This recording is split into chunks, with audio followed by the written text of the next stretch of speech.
and welcome to my channel. I am Stephanie. This is day number 7 of VEDA, Video Every Day in April, and we're going to review one of the books that I've read in the last 10 years. We're going to do some fun questions, and we're going to talk about some enemies to lovers today.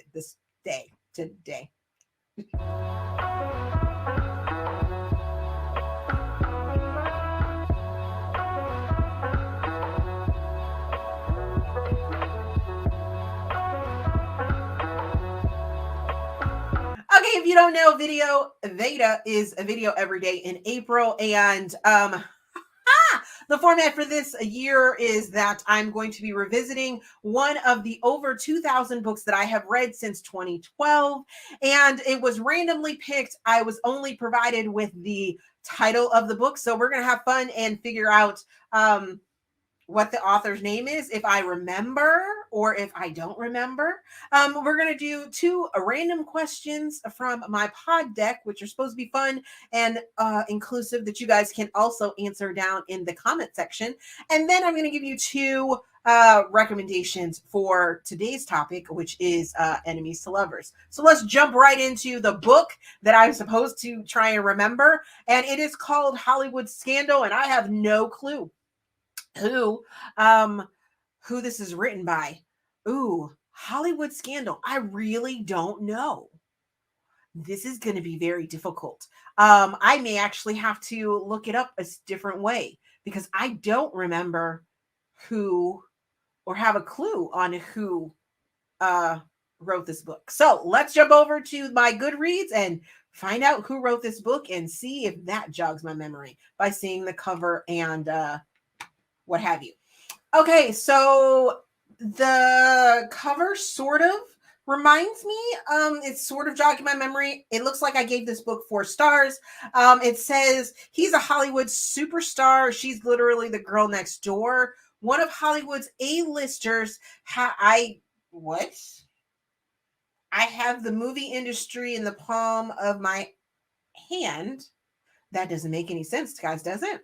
Anyways, but if I'm going to stay at the top, my Playboy image needs an overhaul. One more tabloid headlines. No more parties, and absolutely no more one-night stands. Filming for my latest blockbuster takes me to the coast of Maine. I'm determined to stay out of trouble, but trouble finds me when I run into Lana Callie. This is a lot of words. So I gave it 4 stars. He's trying to get her in his bed. It's a sexy standalone. It came out in 2017. And it looks like I read it in 2018. I gave it 4.25 stars. It was before I was doing Steam fans. So let's see what I had to say about it. Okay. Oh, I have been sleeping on this author. I have collected many of her books, but this is the first one I have actually got to read, and now I just wanted to devour her other works. In this story, we have Lana, who is an independent woman that has moved back to her hometown after a traumatic event I can't spell. Or I can't word right there. During college, she is making a life for herself and renting out a house in her small town in Maine. Matt is a Hollywood star that needs to keep his nose clean while he is filming near Maine. So his agent rents Lana's house to keep him on the straight and narrow. Lana and Matt have a chance meeting when she warns him about the dangers of standing on a metal bandstand during a rainstorm. Okay, she has no clue who he is, and he is intrigued by the fact she doesn't make a huge deal about him being a movie star. They get to know each other on a different level until that connection is tested. Ooh, I read this book for Smutathon Challenge for Different Worlds, and the full video review is available in the December 2018 wrap-up. Very interesting. I don't know. I've since read other books by Louise Bay. And I enjoyed those. So I have a feeling that I would still probably enjoy this book as well if I was to reread it. Alrighty, let's get to our questions. Pod deck question number 1 is, if you were a villain or criminal mastermind, what would be my calling card or your calling card?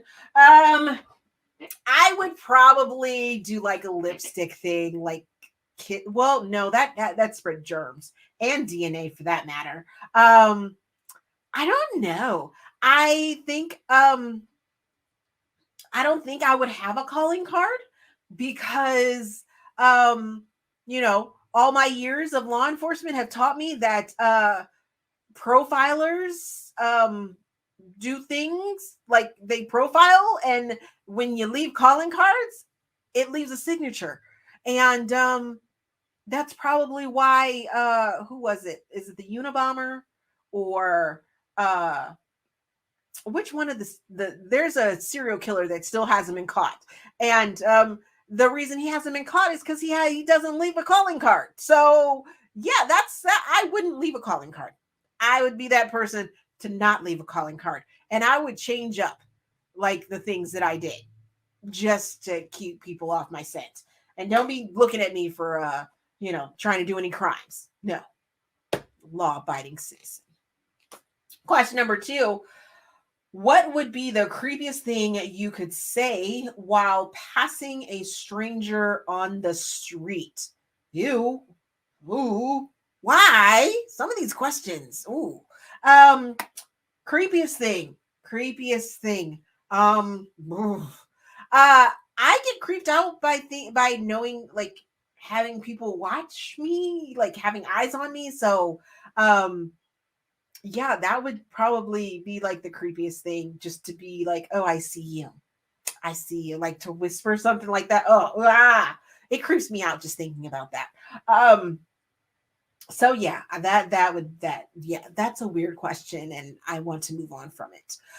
So today's topic for recommendations is enemies to lovers, and that is a trope that lots of people love.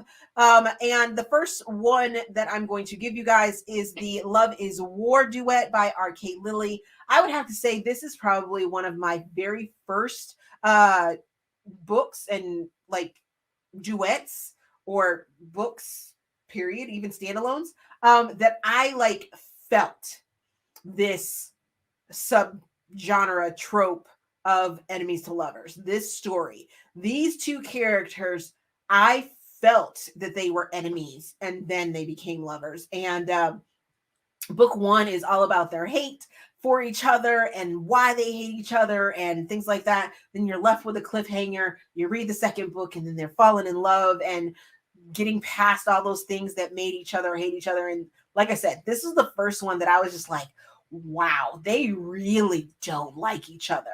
And with good reason, but they really don't like each other. And then the second one is Between Here and the Horizon by Callie Hart. This story is an emotional story as well as a definite enemies to lovers. Our male character within this story has sort of a chip on his shoulder, has some secrets that he's trying to keep. And our female character is like, I'm just trying to do what is best for these kids. But at the same time, I really want to be in your realm, but I'm not going to let you treat me just any sorts of way, no matter what kind of trauma you have. And it's an emotional book, but definitely has that enemies to lovers feel as well. So hope you guys enjoyed me looking crazy, trying to remember a book. Those questions, feel free to answer them down in the comment section. And if you decide to choose or pick up these enemies to lovers books, let me know what you think of them. I know that both of them I read quite a few years ago. So I may not have, they may not be enemies to lovers. I don't know. If you read them, let me know. Or if you've read them, let me know what you think about those two recommendations as well. I'm glad that they were ones that aren't necessarily ones that are so well known or so recommended, because I hardly ever hear about those two books.